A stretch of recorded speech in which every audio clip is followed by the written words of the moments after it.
Welcome aboard Mountaineer Rants flight number 2023 with continued service to the Big 12 Championship in Arlington, Texas, December 2nd. Please buckle up as there may be some turbulence. We suggest you keep your negative thoughts securely stowed beneath your seat. Positive feelings can ride on your lap in front of you. Avoid acting like a terrorist so we don't have to shoot you. And in the event you need to bail, exits are clearly marked. Like and subscribe to this channel to assure that you get great flights in the future. And right now you should sit back, relax, put your seat in the upright position, and enjoy our run. Anytime. Welcome back to Mountaineer Rants. I'm Terry. This is Paul. We're so glad that you're watching. We got a special edition here for you today. We're going to give you a double dose. It's going to be the review of the TCU win and a preview of the Houston game.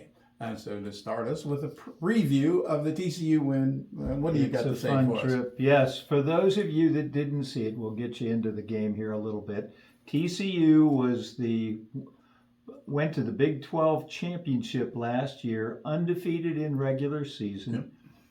Lost to Kansas State in Big 12 Championship, then went to the national playoffs, Yep.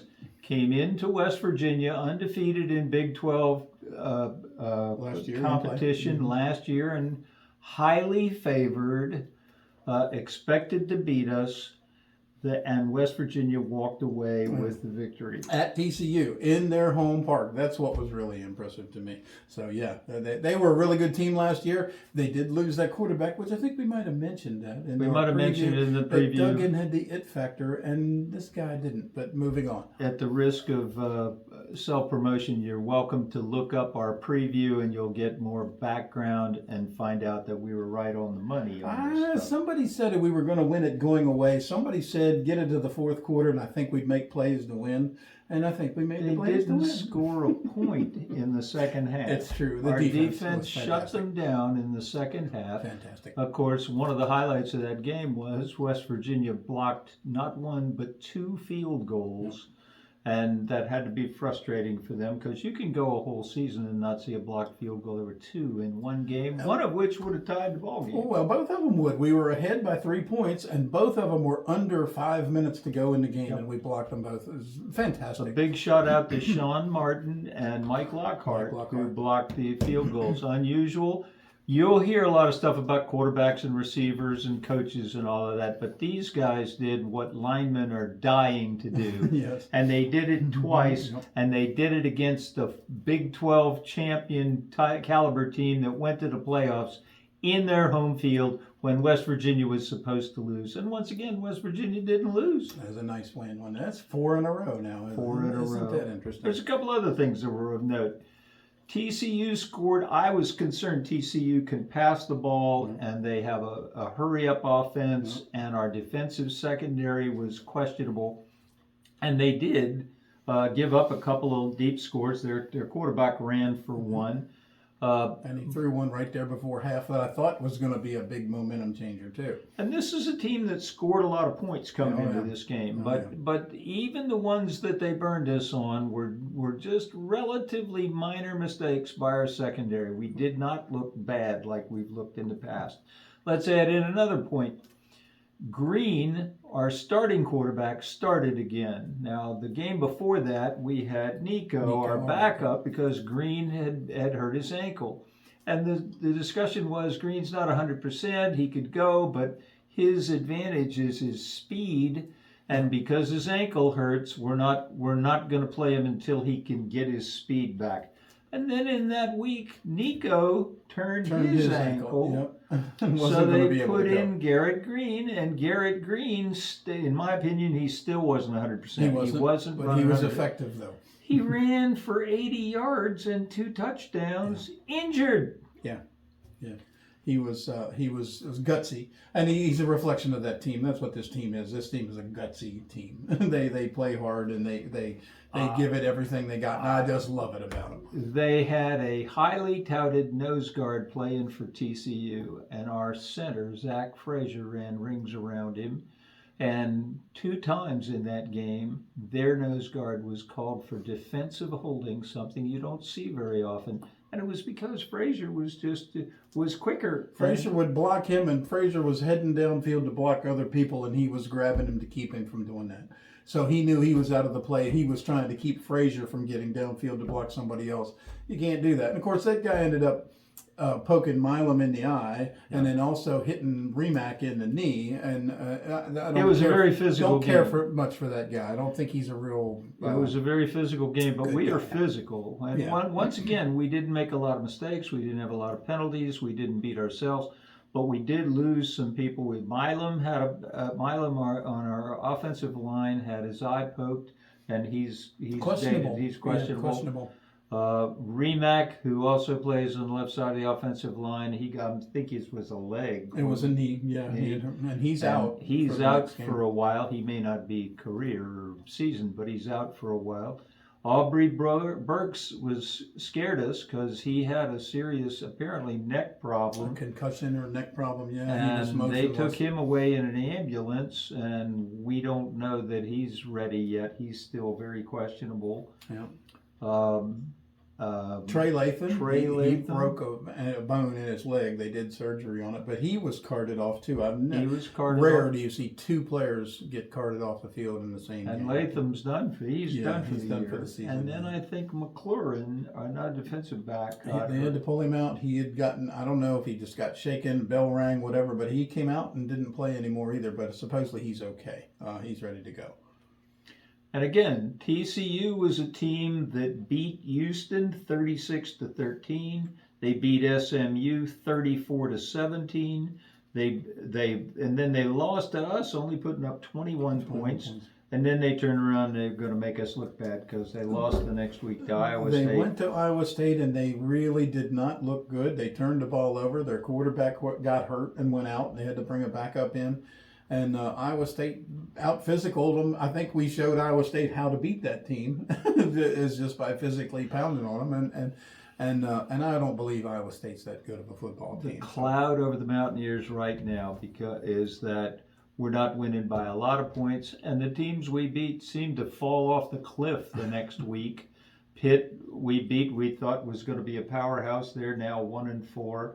Texas Tech they were favored to beat us as well. They're 3-3. They're 3-3, and TCU was wildly favored to beat us. They thought they were going to compete for national title again this year. And they're 3-3. And they're 3-3. So we can swagger around that we've won, and people will say, well, but you did win by a lot, and you beat teams that are just average teams. Let's let the season play out. I think that's the right approach. We just showed enough to win. Yeah. And that's all you need is enough to win. In fact, some of the critics of West Virginia, let me say, we could have put more points up or tried to put more points up in each of the last couple of games. Yeah. And I think our coaching staff said, it's not necessary to run a riskier play when we can run it and avoid mistakes, and we've avoided mistakes. We have, but I don't think I don't think we're unable to do that, and that'll get us to what you suggested. Let's appreciate we are now 4-1, the only loss to a top 10 team, and we're now heading down to Houston to play our former coach. Al Davis used to say, "Just win, baby," and I'll take it. I don't care how pretty it is. It doesn't bother me at all. I think I enjoy the game. Enjoy 4 wins in a row. We haven't done that in a while. And the TCU ups and downs. I was going to say up was Jordan Leslie in that defense, Mike Lockhart, Sean Martin blocking field goals. And Beanie Bishop, again, was right in the middle of everything. He's always in the middle, and what a find he's been. And then I got to give Garrett Green. Garrett Green coming in there on a gimpy ankle. Didn't think he was going to play until Thursday and turned in a great performance in that game and made it happen. So there's a couple other trends. I don't want to keep belaboring TCU, but there's a couple other trends. We're playing younger receivers, and they're doing the job. Yes, they are. We're playing guys like Beanie, who wouldn't rank real high if you were recruiting him because he's short. But it's not the size of the dog in the fight. It's the size of the fight in the dog. And when they send a 6'5" receiver down, I'm not worried. Beanie can handle them. He'll knock him around a little bit. Our defensive secondary is covering people better. They're tackling people when they catch the ball. Our linebacker, I'm very impressed with Koba and some of our linebackers. And of course, our offensive and defensive line, which is what a guy like me, I'm crazy about the physicality of the game. Our offensive and defensive line have been very impressive so far. Well, the TCU was a great win. It's 4-1, but we got to move on because we got 7 more games to play. So this week is going to be a whole lot of fun. Thursday night, national television, we play Houston at University. Never played them before in football. Never played the Cougars. We got a lot of Cougars. Yeah, we've added a bunch of Cougars to the Big 12 this year. There's good Cougars and bad Cougars. We'll go with these. But it just so happens, in case you didn't know, the coach who was at West Virginia for 8 years is left and went to coach Houston, and now they're in the Big 12 of their first year. And we get to go play them. We get to go play against Dana Holgerson. The press is going to try and pump that up. Neil Brown will tell you it's just another game. He respects and admires him. Dana Holgerson is going to say, it's not a big deal. It's just another game. It's a Big 12 game. Holgerson went down to Houston a few years back. Last year, he was 8-5 down there in the American Athletic Conference. He was picked to beat us at the beginning of the season. We were picked to finish 14th, and he was one of the new teams who was supposed to finish above us. But this is, other than Duquesne, which was our cupcake. This is going to be the first game we go into that we're favored now. And that's a little scary with someone like me, because Neil Brown has done a great job with that us versus them disrespect mentality, and he's got this team playing with so much emotion, so much grit, so much desire, and now you ease off of that a little bit, becoming a favorite. You got to play your best every week to win in this conference. But let's talk a little bit about Houston. Sure. Dana down there is 27-20.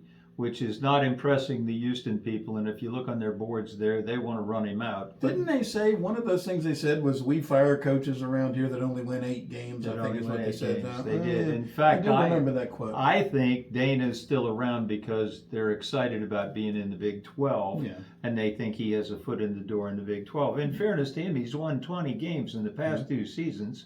Last year, though, he had a quarterback by the name of Clayton Tune. Yes, very good. And I think that's what made him go. In my opinion, Dana needs a quarterback that can find the open receivers, and he needs a couple of good receivers because he fills the air with footballs. He puts up a high score. He doesn't care if you score because he's going to outscore you. And so long as he's got the receivers and the skill players, he'll put it up. I'm not sure he's got them this year. He's got a quarterback by the name of Donovan Smith. Who was a transfer. He played at Texas Tech last year and had pretty good numbers. Big, strong kid, can run, can throw the ball a long ways. I mean, he's impressive. You've got to confuse him. Is what you got, and you got to hit him. And he doesn't like to be hit. So, but they've not been scoring this year like they did with Clayton Tune. Clayton Tune could fall behind. He could have it 3rd and 20. It didn't matter to him. He was throwing a long ball, and if he completed it, 3rd and 10, 3rd and 2, 3rd and 20 didn't matter to him at all. Clayton Tune's a really good quarterback. He was a good ball player. I'm not sure Smith can do that, and so far they haven't been but so impressive. But there's more West Virginia connections. Their defensive coordinator is Doug Belk, who was a West Virginia cornerbacks coach in 2017 and 18. And he's put up some high numbers for the defense down there for 21 and 22. Again, in the American Athletic Conference. They've added Donovan Smith. He had high ratings. He was the MVP of the Liberty Bowl, so you would think and he had good numbers when he played Kansas State for Texas Tech last year. Kansas State won the Big 12. Then he actually engineered the win that Texas Tech had last year over Texas, including 2 yards in a win over Texas. He's a pretty good player. He's a good player, and I think he'll I think he'll do well in that system. Again, Coach Holgerson is all about the X's and O's on the offense and is schematically running his offense and scoring a lot of points and pressure you with a lot of points. And that's fine. That's a philosophy. I just don't like that philosophy. I don't think Dana emphasizes defense enough. I agree. Belk does, but I don't think Dana does. Here's the good news for the Mountaineers. They've lost 9 of their top tacklers, either to the NFL or to the transfer portal or to graduation. So I don't think they're going to have much defense. They do have some other West Virginia influence. In addition to Holgerson, a coach named Burkett, and how do I pronounce it? Dakiel Shorts? Dakiel Shorts. Yeah, he was a good player. He was a player for West Virginia. Yeah. He's now their receivers coach. On top of that, 4 players. Dana had recruited a couple of players. Mike O'Laughlin as tight end. He had recruited him for West Virginia, and when Dana left, he stayed with Neil Brown, but he's since gone to Houston. Right. And Tony Mathis, who was our running back last year, he was recruited by Dana, stayed with West Virginia, and then entered the portal, and then went to Houston. And then there's a couple others. Sam Brown was a receiver for us. He's now down with... Putting up some good numbers down there as really the number 1 receiver for them, Sam Brown.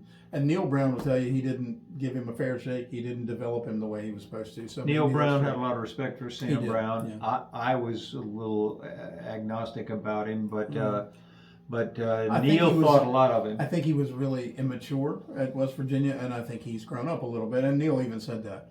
And then the one other player is Noah Guzman. And I kind of like Noah Guzman, defensive back when he was at WVU, but he's gone down, and he's playing for Houston now, too. So that's But they don't have any defense down there. So if I were to tell you what to watch, the coaches and I would all agree their quarterback is probably exceptional, and you need to watch him. Their receivers are pretty good, especially Brown. Yes, and then the other one is what, Golden? There's one guy named Golden who catches a lot of touchdowns. Another one named Manjack is his last name, and he's pretty good too. They throw the ball a lot. They're going to throw it a lot. They're going to try to score. And I'm going to tell you that he's going to scheme up a game plan because he's watched the 5 games that we've played, and he sees how our defense plays, and he's going to scheme up. So I think their goal is to jump on us early and get us out of our game plan, which is to control the football and not give them a lot of opportunities. I think. And the other one to watch is their special teams. Yes. They apparently have a kickoff returner who scored a touchdown on the kickoff return in the Texas Tech game. In the TCU game and the Texas Tech game. Yep. And Neil Brown's alerted to him. So our special teams have to play well. One game, that was the only touchdown they scored was a kickoff. That was TCU, was that kickoff return, yep. And they've got some guys on their defense that just to make note of. Like, overall, I don't think this defense is really good. But their linebacker Robinson, number 8, it makes the most tackles by far of anybody else.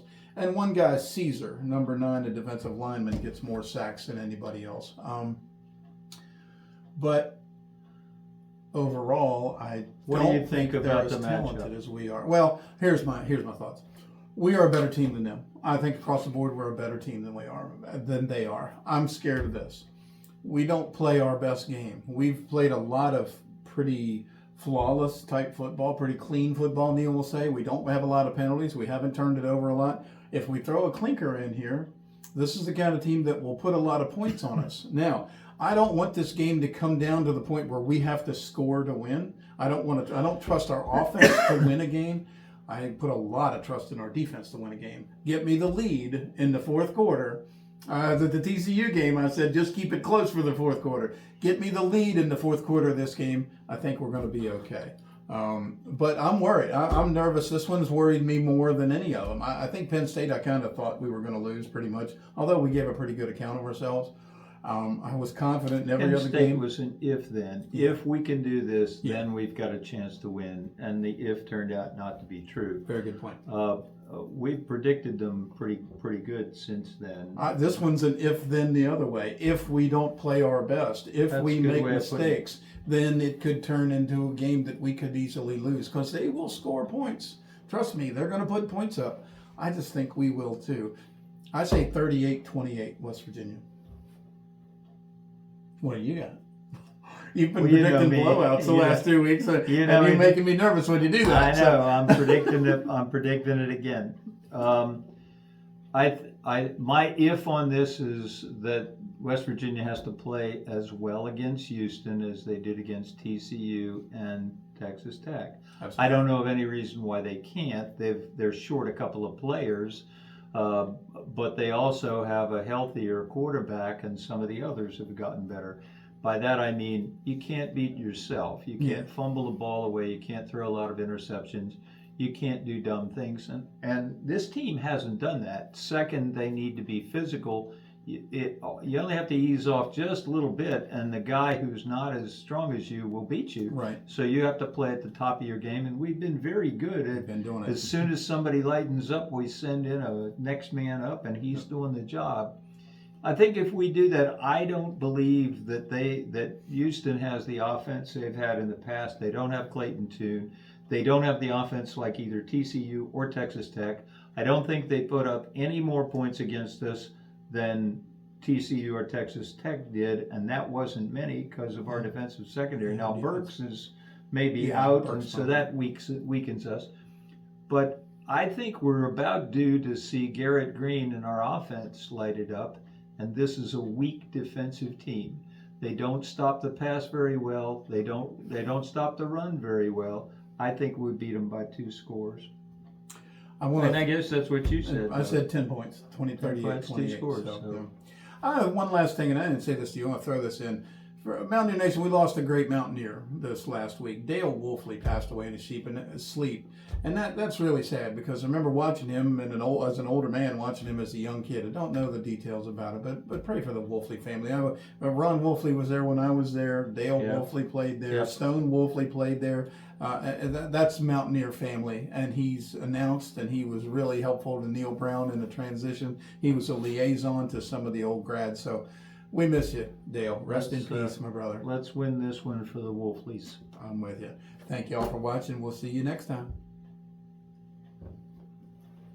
I don't even have anything to argue with you on that. You didn't say much wrong this time.